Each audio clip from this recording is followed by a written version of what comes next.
नमो भगवते वासुदेवाय। ओम नमो भगवते वासुदेवाय। ओम नमो भगवते वासुदेवाय।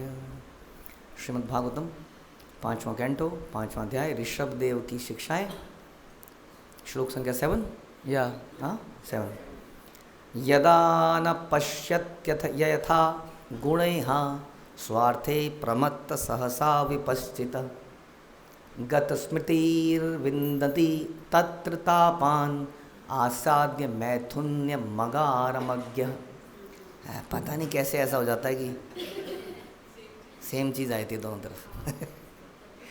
भले कोई कितना ही विद्वान तथा चतुर क्यों ना हो, यदि वह यह नहीं समझ पाता कि इंद्रिय तृप्ति के लिए की जाने वाली चेष्टाएं व्यर्थ ही समय की बर्बादी है, तो वह पागल है। पागल चल पागल, तू पागल, तेरा प्यो पागल, तेरा पागल, तेरा पागल। नहीं, ऐसा होता नहीं, ऐसा झगड़ा हमने देखा है। अरे क्यों भागवतम बता रही है कौन पागल है। ये पागल कौन पागल? जो ये नहीं समझ पा रहा है कि ये जो हम सेंस एंजॉयमेंट कर रहे हैं, इसके लिए जो समय लगा रहे हैं, ये वेस्टेज ऑफ टाइम है, इससे कुछ मिलेगा नहीं। ये गन्ने के जूस को निकाला, उसको फिर से डाला, देखा आपने, फिर से निकाला, फिर से, वो कई बार तो वही निकालता है।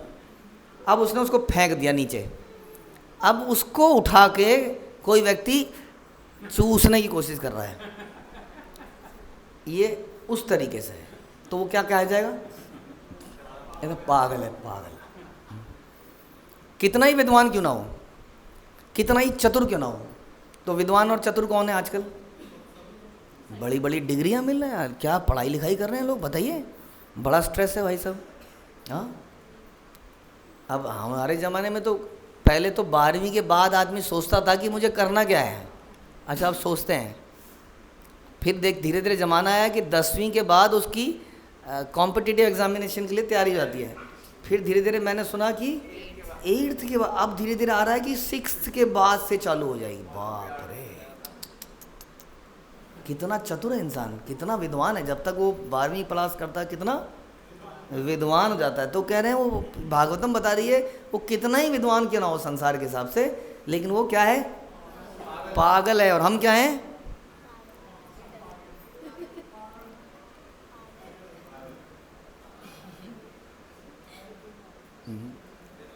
अभी मैं कहीं गया था, देखिए मैं नहीं बोल रहा हूँ, कोई बोल रहा था ऐसा, मैं उसका उल्टा सोच रहा था। तो उन्होंने कई बार लेक्चर में बोला, बड़े सीनियर व्यक्ति थे, लेकिन क्या बोला उन्होंने? उल्लू का पट्ठा। तो ये तो उल्टा बता रहा हूँ मैं। हम हैं उल्लू के पिता, प्यो होता है पिता, जो भी होता है। हाँ, तो उल्लू का पिता पागल है ना वो। तो हमारे घर में बहुत चतुर, बहुत ही विद्वान व्यक्ति है, जिसने बड़ी डिग्री ली है, जिसने नीट क्लियर किया है, जिसने कैट के गले में घंटी बांध दी है, जिसने क्या क्या कर दिया, लेकिन वो क्या है? भागवतम बता रही है, वो बेवकूफ़ है, क्योंकि उसको मालूम ही नहीं है कि सेंस ग्रेटिफिकेशन के लिए की जाने वाली चीज़ें केवल समय की बर्बादी है। और ऐसे पागल को जन्म देने वाले हम हैं। उसको वास्तव में पागल बनाने वाले भी हम हैं। इसका मतलब हम भी पागल हैं। कोई बात नहीं, नो प्रॉब्लम, क्योंकि चैतन्य महाप्रभु अत्यंत दयालु हैं। वो पतितों का ही उद्धार करने के लिए आए हैं, वो पागलों को ही ठीक करने के लिए आए हैं। एक गुड अपॉर्चुनिटी हमारे पास है, हम सबके पास, हम भी तो पागल ही हैं। वह आत्महित को भूलकर इस संसार में विषय वासना प्रधान तथा समस्त भौतिक कलेशों के आगार अपने घर में आसक्त रहकर प्रसन्न रहना चाहता है। बताए, this is Rishabh Dev who is a grihastha. ये ब्रह्मचारी द्वारा दिया हुआ प्रवचन नहीं है। ऋषभ देव कह रहे हैं इस बात को। क्या कह रहे हैं जी? भौतिक क्लेशों का आगार। बताइए जी, क्या? घर। ये तेरा घर, ये मेरा घर। कृष्णा हसीन नहीं है, ये घर हसीन है, क्योंकि वहाँ एक हसीना थी, एक दीवाना था। तो अपने घर में आसक्त रह के घर में प्रसन्न रहना चाहता है, वो पागल। ऐसा बता रहे, आत्महित को भूल गया है, उसको मालूम नहीं है कि मेरा हित किस में है। वो सोचता है कि यही घर है, इसको अंदर जितनी भी व्यवस्थाएं, जितनी सुविधाएं हम बढ़ाएंगे जीवन उतना अच्छा हो जाएगा। बट ये सच नहीं है, ये आप देख लीजिए, सच बिल्कुल नहीं है ये।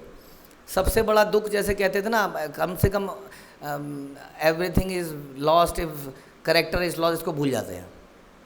दो ही याद रखते हैं, हेल्थ और वेल्थ। अब ये लोग समझते थे कि इफ़ हेल्थ इज़ लॉस्ट, ये मान लेते हैं करेक्टर है ही नहीं, देन एवरीथिंग इज़ लॉस्ट।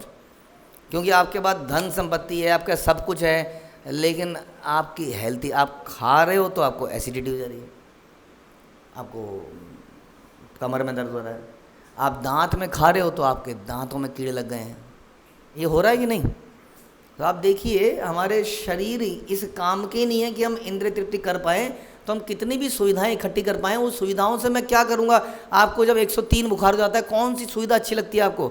आपको एसी लगता है कि पता नहीं क्या कर रहा है, बंद करो इसको, और बंद करके घुटन लगती है, कह रहे खोलो, खोल दें तो कह रहे बंद करो।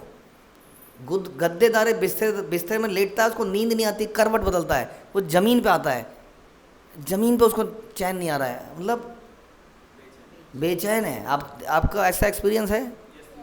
उस वक्त कोई भी सुविधा करती है कुछ, फिर हम गिड़गिड़ाते हैं, दे दो जी, दे दो, कुछ दे दो, गोली दे दो, कुछ खेल दो, दे दो। नहीं, तो जितना भी हमने ये किया है, ये जो हम बता रहे हैं, उससे शरीर का तो नाश कर ही दिया हमने। ये तो प्रूवन फैक्ट है, देख लीजिए। हमसे पुराने ये हमारे सामने बैठे हैं बाबा जी, इनको देखिए और अपने को देख लीजिए।